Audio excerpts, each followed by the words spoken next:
pessoal, nosso primeiro programa desse janeiro de 2022. Eu escolhi falar sobre os 2 anos da pandemia do novo coronavírus e escolhi 4 momentos desses 2 anos aqui na nossa América Latina e Caribe para comentar com você.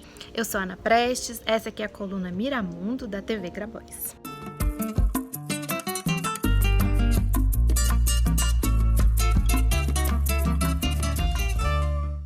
O momento que eu escolhi para comentar foi bem no comecinho da pandemia, março, abril, enquanto todos nós olhávamos para a situação da pandemia na Itália, aterrorizante, 1.000 mortos dia, hospitais colapsados. Bem aqui pertinho, na América do Sul, no Equador, em Guayaquil, a segunda cidade mais populosa do Equador, cenas chocantes, dramáticas, extremamente tristes começavam a chegar pela imprensa.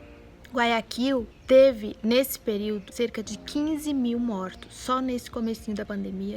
E foi tão colapsada e tão complexa a situação que corpos se perderam, mais de 100 pessoas ficaram desaparecidas, 100 mortos ficaram desaparecidos. Até hoje há famílias que buscam os seus mortos, pessoas vivas foram dadas como mortas, as pessoas faleciam e ficavam caídas nas ruas, as famílias desesperadas ligando para as autoridades para retirarem os seus mortos de casa, os hospitais, as cenas eram de enfermeiras desesperadas, médicos que não iam aos hospitais por medo, falta de equipamentos médicos, uma situação absolutamente caótica, o sistema funerário completamente colapsado e caótico, e o governo de Lenin Moreno, absolutamente negligente, não conseguiu atuar nessa situação. Então isso foi bem no comecinho da pandemia, entre março e abril. Aqui na América Latina a gente já vivia os primeiros efeitos mais dramáticos da pandemia do novo coronavírus. E algo que a mim particularmente me chocou muito foi ver a falta de solidariedade, principalmente por parte do Brasil, do governo brasileiro. Nessa época o Brasil negava absolutamente a pandemia, até hoje segue negando a pandemia. E outra coisa que também me chamou a atenção é que o Equador chegou a ser sede da Unasul, um instrumento de integração sul-americana super importante e que tinha uma coordenação de saúde extremamente importante, com sede por um tempo, inclusive, no Rio de Janeiro, e se demonstrou mais uma vez que esse tipo de governo, um governo como o do Lenin Moreno, e que agora de certa forma está sendo continuado aí pelo Guilherme Lasso, né, após a derrota do correísmo, do Aliança País, da Revolução Cidadana que passou o Equador. Olha a situação em que ficou vulnerável a população equatoriana. Então, até hoje, é preciso voltar os olhos e se solidarizar com a situação pelo qual passou a população de Guayaquil, bem no comecinho da pandemia. O segundo país que eu escolhi para comentar foi o Peru, também na América do Sul, e que teve números absolutamente exorbitantes, tanto de infecção como mortes pelo coronavírus. Calcula-se hoje que existam 90.000 crianças órfãs no Peru, de famílias que perderam os seus pais, avós, mães para o coronavírus. Em agosto de 2020, o Peru chegou à posição de primeiro país do mundo com mais mortos por 100.000 habitantes. Foi o país que mais perdeu médicos, mais de 550 médicos falecidos para o coronavírus, principalmente aqueles que trabalhavam nas zonas mais remotas do país, sem absolutamente nenhum equipamento de proteção, sem máscara, sem nada.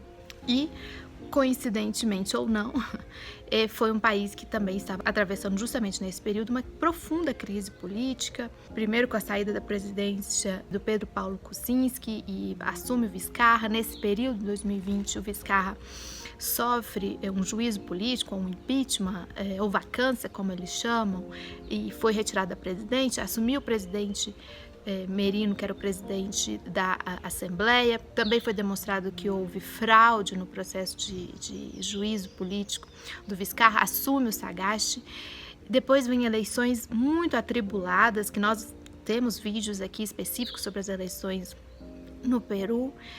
mas assim, absolutamente impressionante a incapacidade do Estado peruano de enfrentar essa situação e a tragédia pela qual passou a população peruana e que ainda segue inspirando cuidados, apesar de já estar numa nova situação, um novo presidente Pedro Castilho. Então fica esse registro também nosso aqui pelo momento trágico pelo qual passou o Peru durante a pandemia do novo coronavírus. Bom, meu terceiro comentário vai para um país que conhecemos bem e para uma situação que também, infelizmente, conhecemos bem, que foi a situação pela qual passou Manaus no comecinho de 2021, há exatamente um ano, nesse período de janeiro de 2021. O Brasil estava chegando, na época, aos 200 mil mortos, uma marca que, infelizmente, viria a crescer ainda muito nos próximos meses,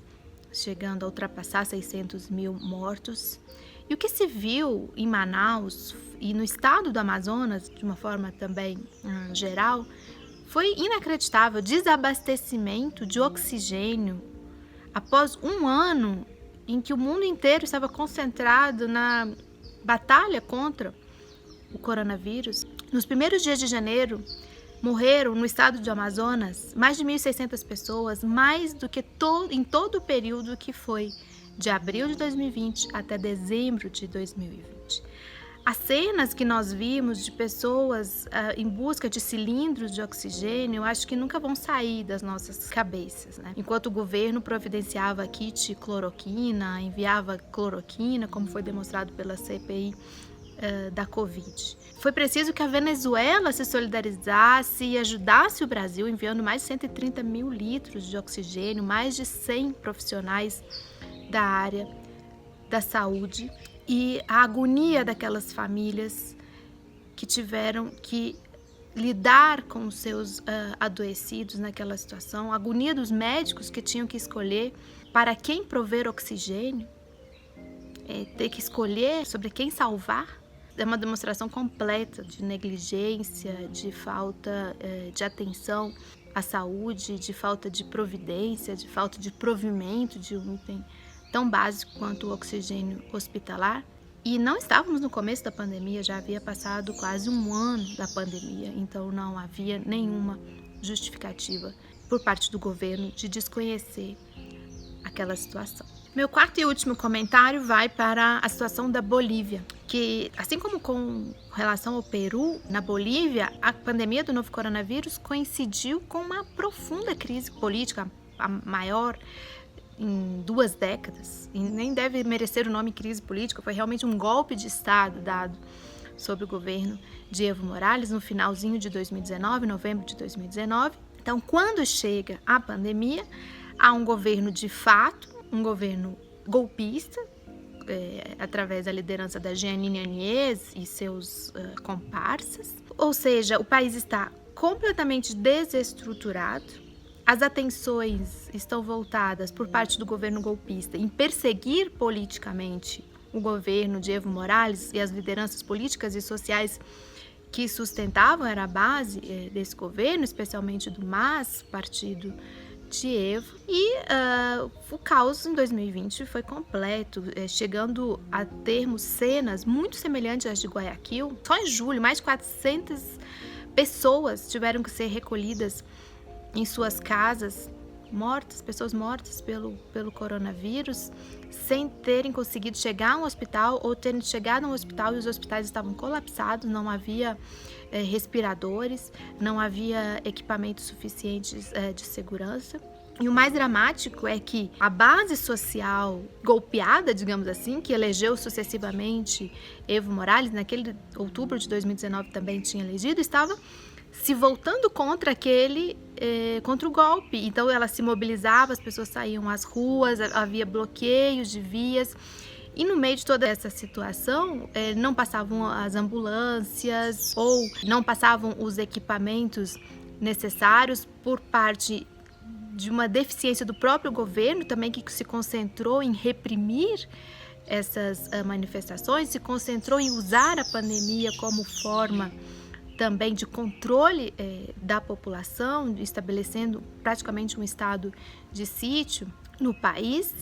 E em meio a tudo isso, nós podemos imaginar e sabemos, não só podemos imaginar, mas como sabemos, que foram muitas as vítimas, não do vírus em si propriamente, porque aquelas que puderam ser salvas foram salvas, mas muitas vezes vítimas da falta do básico, da falta do oxigênio, da falta do equipamento de proteção e de um governo golpista que estava concentrado em perseguir os seus adversários políticos e saquear o país, aproveitar este momento para saquear o que fosse possível. Felizmente, esse desgoverno foi derrotado nas urnas e foi eleito o candidato do MAS, o Luiz Arce, que, uma vez eleito, uma das suas primeiras medidas foram justamente nessa área do controle sanitário, do controle de saúde, provimento de segurança de saúde para a população em meio a uma pandemia. Então,